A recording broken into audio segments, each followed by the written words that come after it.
विपक्ष और सत्ता पक्ष, बयानबाजी, न्याय का मकसद और चुनौतियां ढेर सारी। तो मैं सबसे पहला जवाब तो यही चाहती हूं आपसे कि राहुल गांधी पर आक्षेप बहुत सारे हैं और बाहर से नहीं भीतर से भी हैं, या कांग्रेस कह लीजिए, राहुल गांधी इंडिविजुअल नाम ना लेते हुए।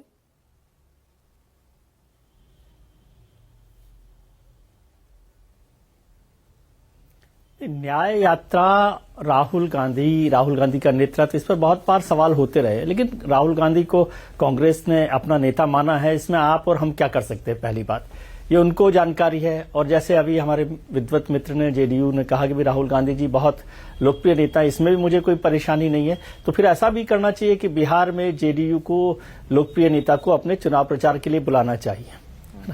न्याय यात्रा में जो आपने महत्वपूर्ण सवाल पूछा कि मणिपुर पर यात्रा हो रही है, सबसे इंपॉर्टेंट बात है, बहुत अच्छी बात है। मणिपुर बहुत गंभीर विषय है, लेकिन सिर्फ एक दिन, और वो क्या है, एक दिन क्या होगा, वो केवल झंडी दिखाने वाला जैसा कार्यक्रम होगा। एक दिन का मतलब 1 घंटे का कार्यक्रम मणिपुर में है राहुल गांधी जी का। उससे क्या वो गंभीरता होगी? इसमें उन सवालों को मैं नहीं जोड़ रहा जो अभय जी ने उठाए थे सरकार को लेकर, वो भी उनकी जगह पर ठीक है। लेकिन आप जिस लड़ाई को लड़ रहे हैं, क्या बार बार जो मुझे लगता है राहुल गांधी जी को लेकर या कांग्रेस को लेकर, कि क्या वो कमिटमेंट या कन्विक्शन दिखाई देता? और दिखाई देने की बात छोड़िए, क्या आप मुझे कन्विंस कर पा रहे हैं, मानी अपने कार्यकर्ता को, अपने वोटर को, अपने देश को इस बात के लिए कन्विंस कर पा रहे हैं कि आप न्याय यात्रा कर रहे हैं, न्याय के लिए लड़ाई लड़ रहे हैं? ये कन्विक्शन आपके पास है? ये नहीं है। जैसे अभी बहुत सारे सवाल अभय जी बहुत विद्वान लोगों में से उन्होंने उठाए, तो मैं पूछ रहा हूं कि क्या आप 2014 को याद कीजिए।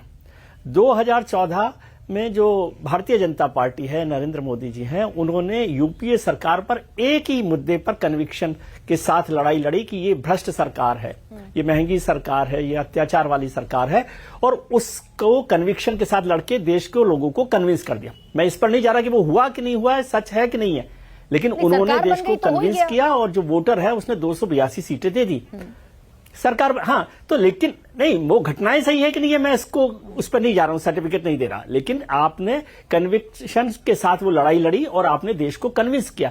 तो जितने मुद्दे लगाए जा रहे हैं, आज बात की जा रही है 20 करोड़ बेरोजगारी की बात है, महंगाई की बात है, क्या ये जितने लोग हैं गठबंधन के दल के विद्वान लोग, क्या ये खुद मन से समझ रहे हैं कि देश को वो कन्विंस कर पा रहे हैं इस बात के लिए कि भाई ये मोदी सरकार बहुत ही खराब सरकार है, 20 करोड़ लोगों को रोजगार नहीं दिया, बेरोजगारी बढ़ी, महंगाई बढ़ी, पुलवामा हुआ, सब कुछ हुआ, हिंदू मुसलमान हुआ?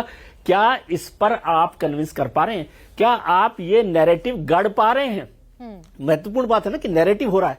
अब जो लोग बात कर रहे हो 20 करोड़ रोजगार की, उसमें से 5 साल को यदि जोड़ ले तो 10 करोड़ की जिम्मेदारी तो राजीव रंजन जी की भी होगी ना। और बालाकोट जब हुआ था तब तो राजीव रंजन जी वहीं खड़े थे शायद उस साइड ही, मेरे ख्याल से एनडीए के खेमे में थे। तो उस समय बोल देते कि भाई नहीं, ये बालाकोट पर हम नहीं चलेंगे। हाँ, तो क्या उस समय बोला था राजीव रंजन जी ने या नीतीश जी ने कि भाई ये बालाकोट पर हम चुनाव नहीं लड़ेंगे? तो बहुत सारी बातें, लेकिन महत्वपूर्ण मैं ये नहीं कह रहा हूं, हृदय परिवर्तन की बातें बहुत सारी हो गई। अभी हृदय परिवर्तन हुआ, ब्रजमोहन जी के हृदय परिवर्तन की बात हुई। हृदय परिवर्तन तब भी हुआ था जब उद्धव ठाकरे के साथ गई थी कांग्रेस, जो हमेशा 40 साल से 30 साल से जब से शिवसेना बनी उसके खिलाफ खड़ी हुई थी सांप्रदायिक राजनीति को लेकर। हृदय परिवर्तन अलग मुद्दा। मेरा मुद्दा यह है कि क्या राहुल गांधी, क्या कांग्रेस, क्या इंडिया गठबंधन जो बात कह रहे हैं उसका नैरेटिव गढ़ पा रहे हैं? क्या उसका कन्विंस कर पा रहे हैं देश को? क्या माहौल बन रहा है? ये है मुद्दा इंपॉर्टेंट। तो क्या